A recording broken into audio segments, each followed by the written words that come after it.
귀한 성도 여러분, 안녕하십니까? 오늘 이렇게 수요예배를 영상으로 여러분을 만나 뵙게 돼서 너무나 반갑습니다. 저희 정부 지침이 5인 이하로 모이는 것에 대하여서 이야기를 들어보니까 사적 모임의 경우에 5인 이하로 모인다고 얘기를 하더라고요. 그래서 저희가 크리스마스와 우리 신년 예배까지도 사실 정부 지침을 따른다고 해서 안 했는데 사적 모임에 한해서 그렇게 하는 거라고 얘기를 하는데 만약에 20명 밑으로 저희가 모인다면 대면 예배가 가능하다고 합니다. 근데 저희가 어찌됐건 정부의 지침을 좀 따르려고 저희가 손해를 좀 보면서도 그렇게 했는데 아직까지 2주 동안 또 연장을 한다고 하더라고요. 그래서 저희가 그러면 그렇게 하면 좋을 것 같아요.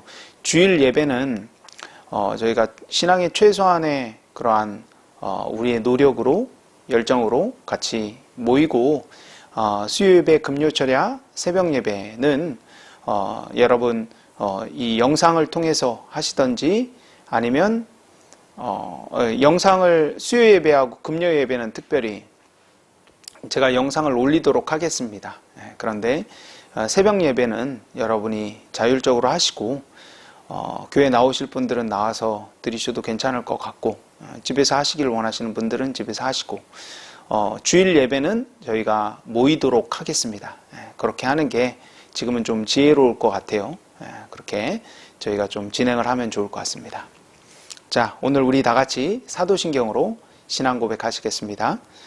나는 전능하신 아버지 하나님, 전능하신 아버지 하나님, 천지 창조주를 믿습니다. 나는 그의 유일하신 아들, 우리 주 예수 그리스도를 믿습니다. 그는 성령으로 잉태되어 동정녀 마리아에게서 나시고 본디오 빌라도에게 고난을 받아 십자가에 못 박혀 죽으시고 장사된 지 사흘 만에 죽은 자 가운데서 다시 살아나셨으며 하늘에 오르시어 전능하신 아버지 하나님 우편에 앉아 계시다가 거기로부터 살아있는 자와 죽은 자를 심판하러 오십니다. 나는 성령을 믿으며 거룩한 공교회와 성도의 교제와 죄를 용서받는 것과 몸의 부활과 영생을 믿습니다. 아멘. 우리 이 시간 같이 찬송가 부르시겠습니다. 찬송가 205장, 찬송가 205장입니다. 주 예수 크신 사랑 늘 말해주시오. 나 항상 듣던 말씀 또 들려주시오. 저 배지 않는 천국 주 예수 계신 곳 나 밝히 알아듣게 또 들려주시오.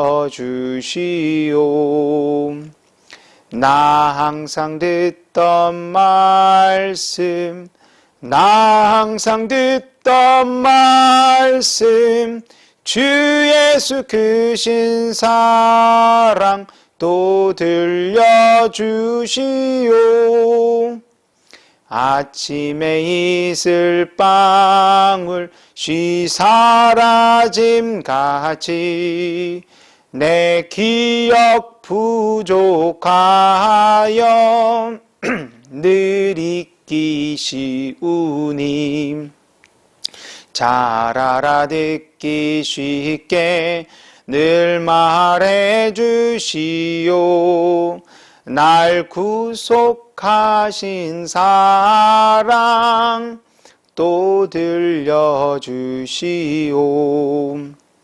나 항상 듣던 말씀 나 항상 듣던 말씀 주 예수 크신 사랑 또 들려주시오.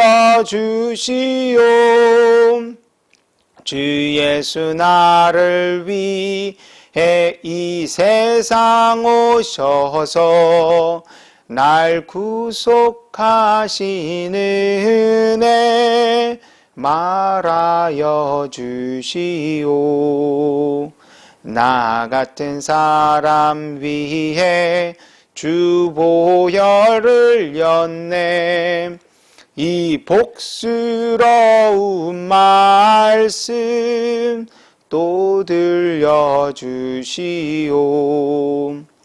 나 항상 듣던 말씀, 나 항상 듣던 말씀, 주 예수 크신 사랑 또 들려주시오. 이 세상 헛된 영화 날 미혹할 때에 주 예수 크신 사랑 늘 들려주시오. 천국의 빛난 영광 내 눈에 비칠 때 주 예수 크신 사랑 또 들려주시오. 나 항상 듣던 말씀, 나 항상 듣던 말씀, 주 예수 크신 사랑 또 들려주시오. 나 항상 듣던 말씀, 나 항상 듣던 말씀, 주 예수 크신 사랑 또 들려주시오. 아멘. 우리 이 시간 다 같이 기도하시겠습니다. 귀한 주님, 저희가 2021년 새해를 맞이하였습니다. 1월 5일, 우리 1월 6일, 우리 벌써 새해가 6일이나 지났습니다. 우리가 처음에 다짐했고 결심했던 것처럼 이 한 해 정말 주님을 기쁘시게 하는 그런 한 해가 될 수 있게 하여 주시옵소서. 작은 자를 섬기고 그 작은 자에게 물 한 그릇 주는 것조차 주님이 잊지 않으시는 주님, 저희가 그 주님을 생각하며 주변에 있는 자들을 우리가 돌보며 그런 자들에게 정말 마실 것과 먹을 것을 대접하는 우리들이 될 수 있게 주님 인도하여 주시옵소서. 주님께서 또 특별히 코로나 시대에 정말 우리가 쉽지 않은 시대에 살고 있으니 아버지, 이러한 시대에 우리에게 주어진 이 귀한 이런 우리의 삶을 주님께서 또 지키시고 보호하신다는 것을 정말 믿고 하나님을 더욱더 의지하는 우리 인생이 될 수 있게 주님 인도하여 주시옵소서. 아무쪼록 함께하여 주실 줄 믿사옵고 모든 말씀 살아계신 우리 주 예수 그리스도의 이름으로 기도드립니다. 아멘. 아멘. 이 시간 우리 다 같이 말씀 읽도록 하겠습니다. 우리 마태복음 4장 1절부터 4절까지, 마태복음 4장 1절부터 4절까지, 마태복음 4장 1절부터 4절까지 우리 읽도록 하겠습니다.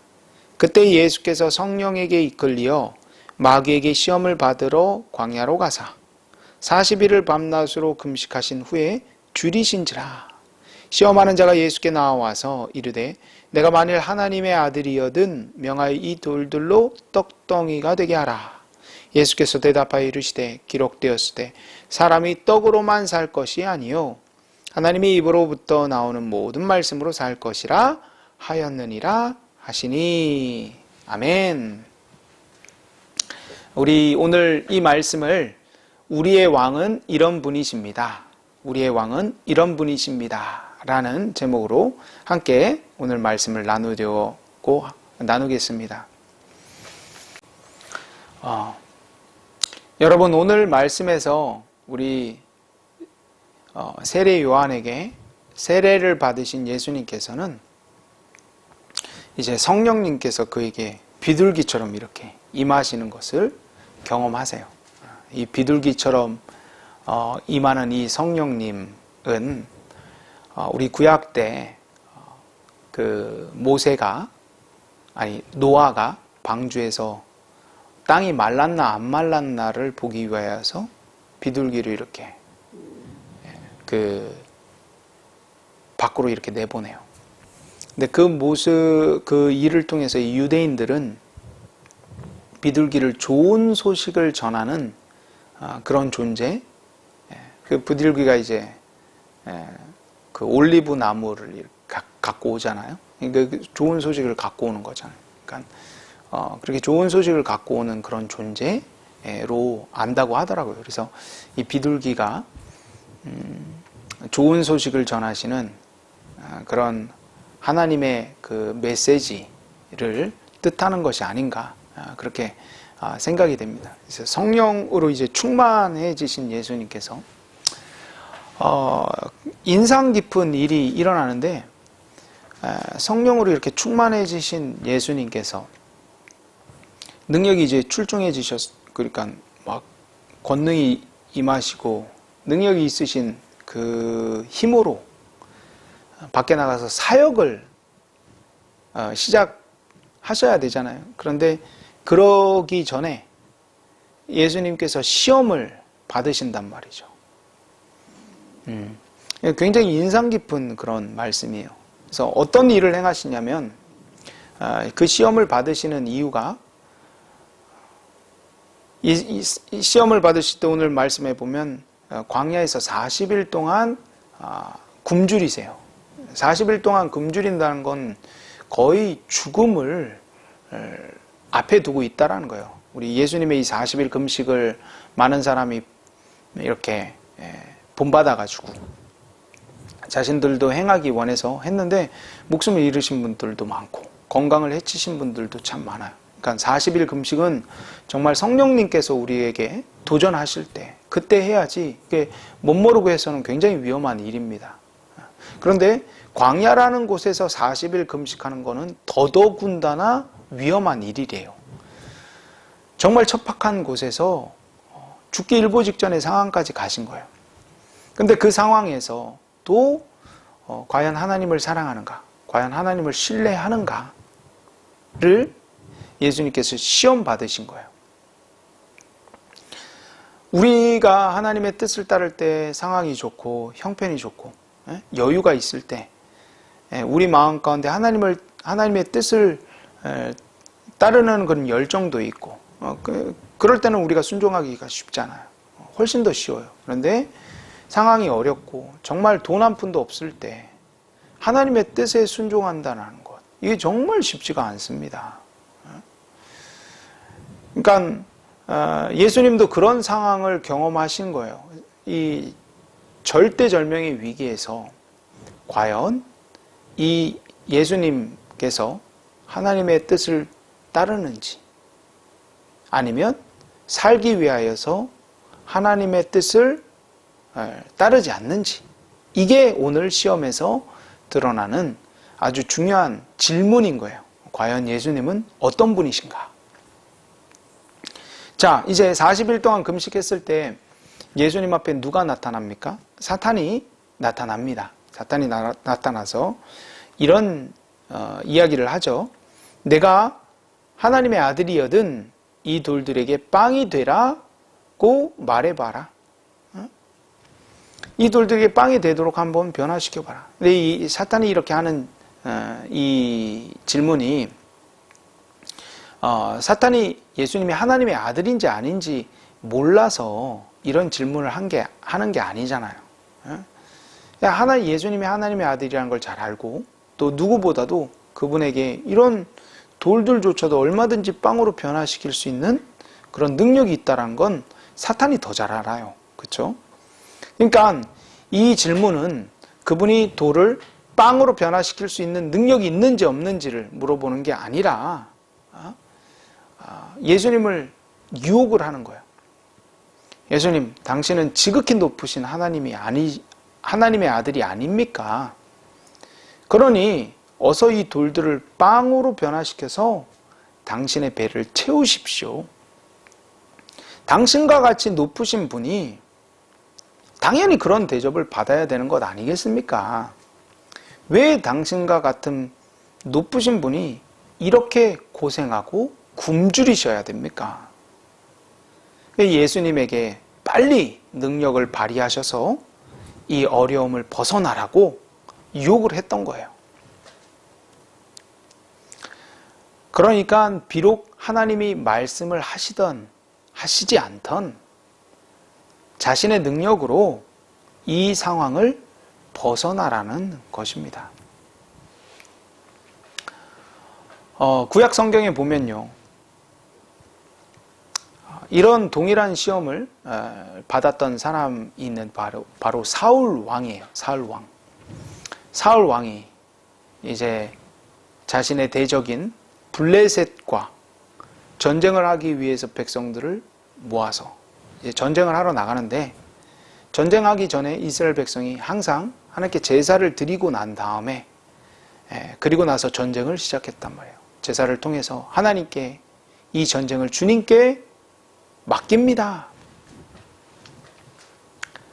그런 마음으로 제사를 드리고 난 다음에 전쟁에 임하였어요. 근데 이 제사를 드리기 위하여서 구약시대는 누구가 제사를 집도해야 됩니까? 제사장이 집도를 해야 돼요. 그래서 사울 왕에게 사무엘이 이렇게 얘기했어요. 사무엘 선지자가, 제사장이, 내가 오기 전에는 전쟁을 시작하지 마십시오. 내가 오고 난 이후에 이제 전쟁을 시작하십시오. 내가 와야 제사를 드리니까. 그런데 문제가 이 사무엘 선지자가 안 오는 거예요. 기다려도 안 오는 거예요. 그러니까 어떤 일이 일어났습니까?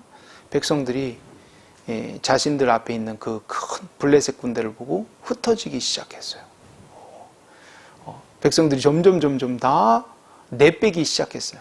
사실 누가 전쟁을 하고 싶겠습니까? 누가 전쟁에서 목숨을 잃고 싶겠습니까? 백성들이 이렇게 흩어지잖아요. 전쟁을 빨리 시작하면 뭣도 모르고 그냥 전쟁이 임할 텐데, 전쟁을 시작하지 않고 기다리고만 있으니까 백성들이 점점 다 도망치기 시작해요. 이런 다급한 상황에 처하니까 사울이 어떻게 합니까? 제사장이고 뭐고 없어요. 자기가 그냥 제사를 드려버려요. 이런 위급한 상황에 자기 자신의 그런 목숨을 자기 능력과 지혜로 연명하려는 게 이게 사람의 모습이 아니겠습니까? 우리도 그러잖아요. 우리도 정말 위급한 때에 이거 조금만 거짓말하면 많은 돈을 아낄 수가 있고, 조금만 법 어겨도 하나님이 기뻐하시지 않는 일 해도 많은 이득을 얻을 수 있는 그런 것들, 일이 더 쉽게 진행될 수 있는 일들, 내 원수가 자꾸 조롱을 하고 나를 힘들게 할 때 내가 그 사람을 때려버리는 게 훨씬 쉬워요. 그렇죠? 하나님의 뜻을 쫓아서 사는 게 더 어려워요. 그를 인내하고 하나님이 지혜를 달라고 기도하면서 저 사람을 어떻게 해야 됩니까? 그냥 무조건 참는 거는 아닌 것 같아요. 하나님께 지혜를 구해서 이 어려운 상황에 하나님의 뜻이 무엇입니까? 하나님께 지혜를 자꾸 구해야 돼요. 그렇죠? 근데 우리는 빨리 문제를 해결하고 싶으니까, 빨리 이 어려움에서 벗어나고 싶으니까 그냥 내 힘과 하나님께 물어보는 거 없고 내 힘과 내 지혜로 그냥 빨리 해결해 버리고 싶어 하잖아요. 그렇죠? 그게 바로 예수님이 지금 처해 있는 상황이에요. 자, 그런데 이런 상황에서 예수님이 뭐라고 말씀하십니까? 성경이 기록하기를 사람이 빵으로만 살 것이 아니라 하나님의 입에서 나오는 모든 말씀으로 살 것이다 하지 않겠느냐. 그래, 맞아. 내게는 이 돌들을 얼마든지 변화시킬 수 있는 능력이 있어. 내가 마음만 먹으면 얼마든지 변화시킬 수 있어. 그런데 나는 하나님이 말씀하지 않으시면 그런 것들에 대해서 절대로 내 능력을 사용하지 않겠다. 하나님 말씀에 따라 살겠다. 빵을 먹음으로써 내 배고픔을 해결하는 게 아니라, 그런 능력도 내게 있고 얼마든지 나는 그럴 수 있는 위치에 있고, 그럼에도 불구하고 그런 걸로 내가 빵을 통해 가지고 내 배를 배부르지 않겠다. 내가 그렇게 살아남지 않겠다. 하나님의 뜻을 행하는 것으로 내가 죽든지 살든지 나는 하나님의 뜻을 행하고 하나님의 입에서 나오는 모든 말씀 그 말씀으로 나는 살아가겠다. 그렇게 돼서 내가 죽임을 당하게 될지라도 죽으면 죽으리라 라고 지금 말씀을 하시는 거예요. 그러니까 우리가 여기서 볼 수 있는 것은 예수님께서는 아무리 사소한 일이더라도 자기의 그런 육체적인 욕구를 따르는 게 아니라 하나님의 뜻에 철저하게 순종하시려는 그런 예수님의 겸손하심과 강인한 의지를 보게 되는 것입니다.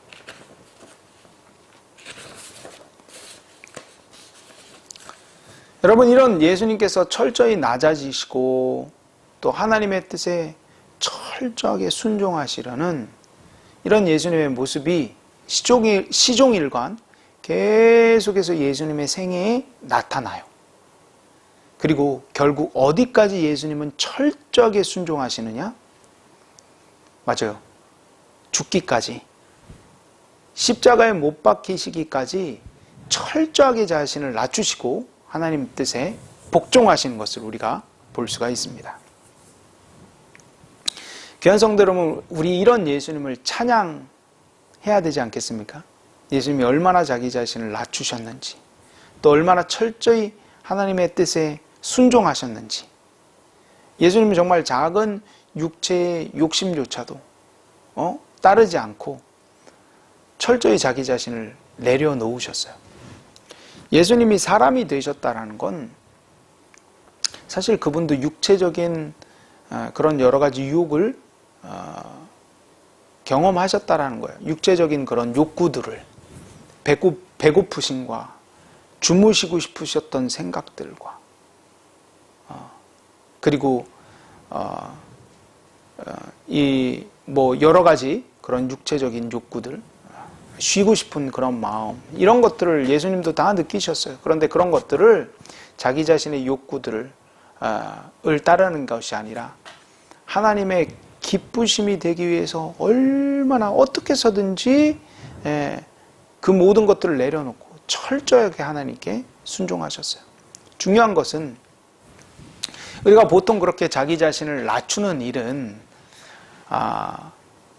우리가 나중에 하나님이 갚아주실 것을 믿고 그렇게 하잖아요. 사람들은 우리가 그렇게 하는 일들을 하나님이 갚아주심을 믿고 우리가 그런 일을 하는 거잖아요. 내가 이렇게 낮출 때 하나님이 기뻐하시겠지, 또 하나님이 내게 갚아주시겠지, 또 내가 이렇게 할 때 사람들이 나를 참 우러러 보겠지, 이런 보답을 참 생각한단 말이에요. 그런데 예수님은 오직 한 가지, 하나님을 어떻게 해서든지 기쁘시게 하기 위해서 이 모든 일을 행하셨고, 무엇보다도 이 모든 일들을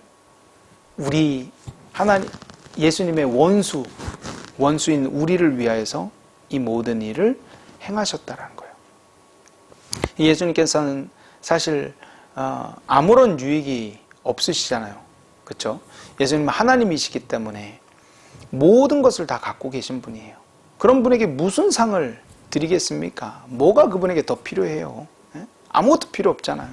그런데 이분이 행하시는 유일한 그 일에, 이 모든 일을 철저히 자기 자신을 낮추시는 이유는 딱 두 가지. 하나님을 기쁘시게 하고 자신의 원수된 우리들을 살리시기 위하여서 이 모든 일들을 행하셨던 것입니다.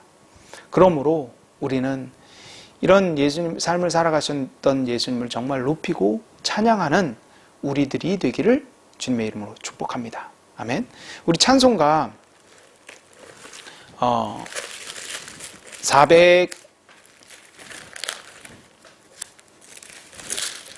563장, 찬송가 563장, 예수 사랑하심을 성경에서 배웠네. 우리들은 약하나 예수 권세 많도다. 날 사랑하심, 날 사랑하심, 날 사랑하심, 성경에 써 있네. 나를 사랑하시고 나의 죄를 다 씻어 하늘 문을 여시고 들어가게 하시네. 날 사랑하심, 날 사랑하심, 날 사랑하심. 성경에 쓰였네. 저는 3절이 제일 좋은데, 내가 연약할수록 더욱 귀히 여기사 높은 보좌 위에서 낮은 나를 보시네. 날 사랑하심, 날 사랑하심, 날 사랑하심. 성경에 쓰였네. 아멘. 귀한 성도 여러분, 우리가 예수님께 드릴 수 있는 것은 오직 찬양과 감사 외에는 다른 것이 없습니다. 우리가 받은 이 사랑과 은혜는 우리가 죽어도 다 갚지 못할 거예요. 예수님이 이 모든 자기 자신을 정말 철저히 내려놓으신 것은 우리 때문에 하신 거예요. 우리를 살리시려고. 여러분, 우리에게 이런 구세주가 이 땅에 오셨어요. 이러한 구세주가 우리를 구원하기 위하여서 이 땅에 오셨어요. 그리고 이제 우리에게 그분이 우리의 왕이 되셨어요. 이런 분이 우리의 주인이 되셨어요. 이런 분이 우리의 목자가 되셨고 우리의 인도자가 되셨습니다. 우리가 그분을 섬기는 게 아니라 그분이 도리어 우리를 섬기십니다. 그것도 날마다 매 순간마다. 그분은 우리와 함께 하시며 우리의 모든 필요를 채워주십니다. 자신의 모든 것으로 우리를 채워주고 계세요. 그러니까 우리가 얼마나 복받은 사람입니까? 지금 이 순간도 주님께서 우리를 채워주고 계세요. 자기 자신을 철저히 비우셔서 조금의 그 드시고 싶었던, 그 배고팠던, 그 순간에 조금만 자기가 조금만 그냥 눈 감고 저희 돌을 이렇게 떡으로 빵으로 변화되라 이렇게 조금만, 정말 조금만 하셔도 얼마든지 자기 배를 채우실 수 있으실 텐데 그것조차도 안 하셨어요. 그것조차도 철저히 우리를 철저히 하나님의 뜻에, 하나님 뜻이 아니면 난 이거 안 하겠다. 아주 작은 일조차도 철저히 하나님께 하나님의 뜻에 순종하셨어요. 그래서 결국에 우리를 살리신 거잖아요. 하나님 뜻에 순종하셨어요. 그러니까 참 이런 예수님이 우리의 주인이 되시고 우리의 왕이 되셨다는 건 얼마나 우리가 축복받은 존재인지 모릅니다. 부모만 잘 만나도 자녀의 인생이 얼마나 복됩니까? 정말 좋은 사장님 한 분만 만나도 직원의 인생이 얼마나 복됩니까? 정말 위대한 지도자, 뛰어난 지도자가 우리나라의 대통령이 된다면 그 나라는 얼마나 복받습니까? 그런데 귀한 성도 여러분, 정말 귀하고 귀하신 그분이 우리의 임금이 되셨어요. 우리 인생은요, 정말 복받은 인생인 줄로 믿습니다. 그런 예수님을 마음껏 찬양하시고 높이시는 우리의 인생이 되기를 주님의 이름으로 축복합니다. 아멘. 우리 같이 한번 기도합시다.